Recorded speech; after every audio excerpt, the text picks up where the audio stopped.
नमस्कार। प्राकृतिक चिकित्सा की जो क्लासेस चल रही थी उसमें अपन बात करते हैं रोग की अवधारणा, concept of disease according to naturopathy. आधुनिक जीवन शैली एवं प्रदूषित खान पान रोगों की वृद्धि का महत्वपूर्ण कारण है। रोग की परिभाषा क्या है?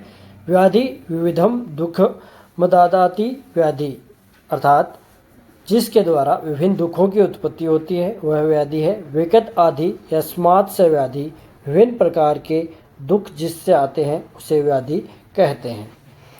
रोगों के कारण प्राकृतिक चिकित्सा के अनुसार क्या है? प्राकृतिक चिकित्सा के अनुसार रोगों का एकमात्र कारण विजातीय दरों का शरीर में एकत्रित होना माना जाता है। इसलिए माना जाता है क्योंकि विजातीय द्रव्य शरीर में एकत्रित होंगे तभी किसी प्रकार का रोग अपने को हो सकता है, अन्यथा किसी प्रकार का रोग अपने को नहीं होगा। आयुर्वेद के अनुसार आयुर्वेद क्या मानता है? आयुर्वेद के अनुसार काल, बुद्धि, इंद्रियों के विषयों का मिथ्या योग एवं अति योग रोगों का कारण माना जाता है। आयुर्वेद काल, बुद्धि और इंद्रियों के विषय, जो इंद्रियों के अलग अलग विषय हैं, देखना, सुनना, ये जो विषय हैं, इनका अतियोग या मिथ्या योग होना ही रोगों का कारण आयुर्वेद के अनुसार माना जाता है। बल्कि प्राकृतिक चिकित्सा शरीर में विभिन्न प्रकार के विजातीय तत्वों के संग्रहण होने को रोग का कारण मानता है। वर्तमान में रोग की अवधारणा क्या है? वर्तमान में रोग प्रतिरोधक क्षमता को कम करने वाले निम्न कारण रोग के हेतु होते हैं। कौन कौन से? मानसिक तनाव जो आज के समय में बहुत अधिक बढ़ रहा है, पर्यावरण प्रदूषण जो बहुत अधिक बढ़ रहा है, व्यसन, नशा और अत्यधिक दवाइयों का सेवन, जिसमें एंटीबायोटिक या अलग अलग प्रकार की दवाइयाँ हैं जिनका अत्यधिक सेवन रोगों का मुख्य कारण बनता जा रहा है। रोगों का सामान्य भेद, अगर रोगों के भेदों के बारे में अपन बात करें, कितने टाइप्स के होते हैं, टाइप्स के बारे में अपन बात करते हैं। प्राकृतिक चिकित्सा के अनुसार रोगों के भेद दो प्रकार के होते हैं, तीव्र रोग और जीर्ण रोग। तीव्र रोगों को शरीर का मित्र माना जाता है। वे रोग जो शरीर के अंदर जो टॉक्सिक मैटर जमा होता है उसको बाहर निकालने के लिए आते हैं, उनको तीव्र रोग कहते हैं। अगर तीव्र रोगों को अपन दबा देते हैं किसी भी प्रकार की किसी भी प्रकार की औषधियों के द्वारा, तो वह जीर्ण रोगों में कन्वर्ट हो जाते हैं। आयुर्वेद के अनुसार दो प्रकार के होते हैं, निज और आगंतुज। निज वो जो अपन वात पित्त कफ के कारण उत्पन्न होते हैं। आगंतुज जैसे किसी प्रकार का अभिघात, अभिचार, अभिशाप या अभिसंग आदि से जो उत्पन्न होते हैं वो सारे आगंतुज रोग कहलाते हैं, ये आयुर्वेद मानता है। अधिष्ठान भेद से शारीरिक और मानसिक अधिष्ठान, या अर्थात किस प्रकार कहाँ वो रोग अवस्थित होता है, अधिष्ठान शरीर में या मानसिक रोग जो होते हैं वो मानसिक रोग। निदान की विधियाँ, diagnosis method according to naturopathy में जो डायग्नोसिस मेथड है उनके बारे में अपन बात करते हैं। प्राकृतिक चिकित्सा के अनुसार रोगों का एकमात्र कारण विजातीय द्रव्यों को शरीर में एकत्रित होना माना जाता है। विजातीय द्रव्यों के शरीर में एकत्रित होने के कारण क्या है? भय, जो मानसिक विजातीय द्रव्य है उनको एकत्रित करने, तनाव, गुस्सा, चिंता, असंतुलित भोजन, प्रदूषण, मांस पदार्थ, लंबे समय तक बैठे रहना, वैरोधिक आहार, वेग धारण, अनावश्यक विश्राम, आवश्यक विश्राम न करना, नकारात्मक सोच, क्षारीय अम्लीय पदार्थों का अनुपात में असंतुलन, तीव्र रोगों को दवाओं से दबाना, क्षमता से अधिक परिश्रम करना, ये सभी विजातीय दरों का अपने शरीर में इकट्ठे होने के मूल कारण है। अगर इन्हीं कारणों को अपन लगातार दोहराते रहेंगे तो अपने शरीर में टॉक्सिक मैटर जमा होते जाएंगे और विभिन्न प्रकार के रोग उत्पन्न होते जाएंगे। निदान की जो विधियाँ हैं उनके बारे में अपन बात करते हैं। कौन कौन से डायग्नोस्टिक मेथड हैं नेचुरोपैथी के अंदर, उनके बारे में अपन बात करते हैं। मुख आकृति निदान, फेशियल डायग्नोसिस, जो लुइस कोने ने बताया था। लुइस कोने की इसके ऊपर बुक भी लिखी हुई है फेशियल डायग्नोसिस नाम से। आकृति से रोग की पहचान, ये इस पुस्तक के अंदर बताया गया है। तो अपन देखते हैं कैसे इसके अंदर इसकी मुख्य मुख्य बातें के बारे में बात करते हैं। चेहरे पर कोमलता, आंखें भीतर धसी हुई होना, ये टीबी क्षय जिसको बोलते हैं उसके लक्षण इस बताए गए हैं, ऐसा अपन अनुमान लगा सकते हैं। चेहरे पे थकान, ज्वर और कब्ज की स्थिति में चेहरे व पलकों पर सूजन आना, वृक्षोद अर्थात किडनी के अंदर स्वेलिंग होना, चेहरे पर पीलापन, जॉन्डिस या पांडु रोग एनीमिया जिसको कहते हैं उसकी स्थिति में ऐसा होता है। पीलिया, जॉन्डिस जिसको कहते हैं पांडु रोग एनीमिया। चेहरे पर लाली एवं धब्बे होना, खसरा मिजल्स के अंदर ऐसी कंडीशन होती है। चेहरे पर घबराहट, नमूनिया जो बच्चों के अंदर होता है उसके लिए। गर्भवती का चेहरा बैठ जाना, गर्भ स्राव की अवस्था के अंदर ऐसी कंडीशन होती है। तो ये कुछ बाहरी जो सिम्टम्स अपन देख के डिसाइड कर सकते हैं कि कौन सा रोग हो सकता है, ऐसा इन लक्षणों से अपन अनुमान लगा सकते हैं। नाड़ी के द्वारा अपन कैसे रोग परीक्षण कर सकते हैं, पल्स रेट का एग्जामिनेशन करके उसके बारे में अपन बात करते हैं। पाचन संस्थान के जो रोग है, मंदाग्नि में शीतल नाड़ी होगी। पाचन संस्थान का रोग जो मंदाग्नि है उसमें शीतल जो कफ की वृद्धि से होता है, कफ दोष की वजह से मंदाग्नि में शीतल नाड़ी। अजीर्ण में क्षीण, अतिसार में मंद एवं निस्तेज एकदम बहुत हल्की नाड़ी होगी, वो अतिसार के अंदर होगी। श्वास रोग में टीबी, जिस ओर का फेफड़ा खराब होगा उस ओर की नाड़ी दूसरी ओर की अपेक्षा ऊंची। दमा रोग में तीव्र ज्वरयुक्त सविराम नाड़ी, ये दमा रोग में अर्थात अस्थमा के अंदर ऐसी नाड़ी पाई जाएगी। हृदय रोग में द्रुतगामी और कर्कश नाड़ी उपस्थित होगी।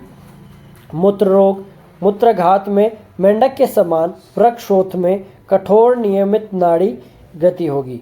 संक्रामक रोगों में मलेरिया, अपने स्थान से चूत पुनः अपने स्थान पर लौटकर आती हुई नाड़ी अपने को महसूस होगी। टाइफाइड, नाड़ी गति अति तीव्र होगी। जीवा प्रेक्षण के बारे में अपन बात करते हैं।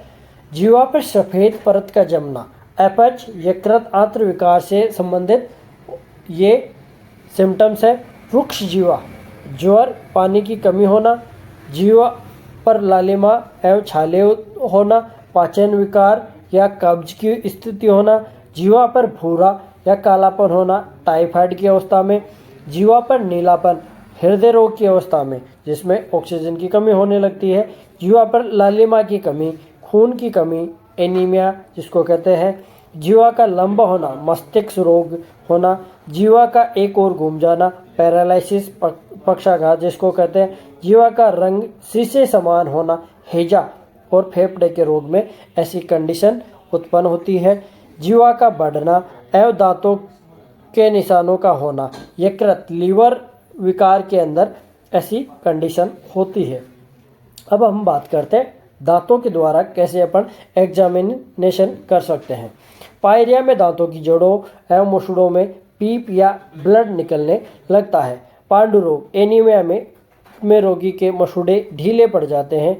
भारी शरीर में चूने की कमी होने से दांत आसानी से टूटने लगते हैं, डिजेनरेशन स्टार्ट हो जाता है। स्क्रवी रोग में मुसड़ों के दबाने से खून निकलने लगता है। लिप एग्जामिनेशन, होठों का कैसे अपन परीक्षण कर सकते हैं उसके लिए। हृदय रोग में रोगी के होठ काले या नीले हो जाते हैं। ऑक्सीजन की कमी से हृदय रोग में रोगी के होठ नीले या काले हो जाते हैं। दिल की कमजोरी में होठ नीले हो जाते हैं। निमोनिया, मलेरिया में होठों पे दाने समान संरचना निकलना प्रारंभ हो जाती है। पाचन विकारों में होठ हर समय सूखे रहते हैं तथा कभी कभी सफ़ेद हो जाते हैं। ये होठों द्वारा अपन एग्जामिनेशन कर सकते हैं। आँखों का परीक्षण, आई एग्जामिनेशन, आँखों के अंदर दशा, आँखों का अंदर की ओर दशा होना, श्वेत प्रदर, दुर्बलता, रक्तस्राव, डिहाइड्रेशन की कंडीशन को दिखाता है। आँखों की सूजन, पलकों की सूजन, यकृत विकार हृदय रोग को दर्शाता है। आँखों का लाल होना नज़ला, जुकाम, उच्च रक्तचाप या मस्तिष्क विकार को दर्शाता है। आँखों की झिल्ली सफ़ेद होना खून की कमी को दर्शाता है। आँखों की पुतलियों का सिकुड़ना अफीम का सेवन का कारण बताता है। आँखों की पुतलियों का फैलना मोतियाबिंद, मिर्गी और सर्पदंश को बताता है। कनिका निदान आइरिस डायग्नोसिस के बारे में पढ़ेंगे, ये अपन एक साथ पूरा पढ़ लेंगे उसका चैप्टर। मूत्र परीक्षण यूरिन एग्जामिनेशन के बारे में अपन बात कर लेते हैं। पहले मूत्र के परिणाम में वृद्धि होना, इसका मतलब है हृदय के बाएं भाग का विस्तार होना, उच्च रक्तचाप, रक्तशोथ का प्रारंभ होना, फेफड़ों के आवरण में जल भर जाना, जलोदर में ऐसी स्थिति, जलपान, शीतकाल में आदि कारणों से मूत्र का जो परिणाम होता है, मात्रा होती है, वो बढ़ जाती है। ये अपन मूत्र एग्जामिनेशन से पता कर सकते हैं। मूत्र के परिणाम में कमी कब कब होती है? ज्वर की स्थिति में अतिसार, विसूचिका, वृक्षशोथ, मूत्र अवरोध, व्यायाम, अधिक रक्तस्राव, वमन, मद्यपान, रक्त भार, न्यूनता, लीवर की विकृति, मूत्र की मात्रा में कमी हो जाती है। मूत्र का अपेक्षित गुरुत्व तथा भार कम या अधिक हो जाना, मधुमेह, यूरिया की वृद्धि होना, मांसाहार अधिक खाने से आदि में मूत्र का परिणाम कम हो जाना और निमोनिया और टाइफाइड में मूत्र का अपेक्षित गुरुत्व स्पेसिफिक जो ग्रेविटी होती है वो बढ़ जाती है। तो ध्यान रखें। स्टीरिया मूत्र नलिका का रोग, शीतल पेट और पक्षाघात में गुरुत्व कम हो जाता है, जो स्पेसिफिक ग्रेविटी है वो कम हो जाती है। तो इसको से विशेष रूप से ध्यान रखें। यूरिया की वृद्धि या कमी, सामान्यतः यूरिया 2.3 ग्राम प्रति लीटर होती है। मांसाहार, पक्का भोजन, मधुमेह, गाउट, वात, रक्त, निमोनिया, क्षय, खट्टे पदार्थों के अधिक सेवन से यूरिया की मात्रा बढ़ जाती है। यदि ऐसी कंडीशन होती है तो यूरिया की मात्रा 2.3 ग्राम प्रति लीटर से अधिक आने लगती है। रक्त भार परीक्षण, ब्लड प्रेशर एग्जामिनेशन, जो आप सामान्यतः सब जानते हैं। वक्ष परीक्षण, चेस्ट एग्जामिनेशन अपन कैसे, जो फिजिकल एग्जामिनेशन है उसमें कैसे करते हैं।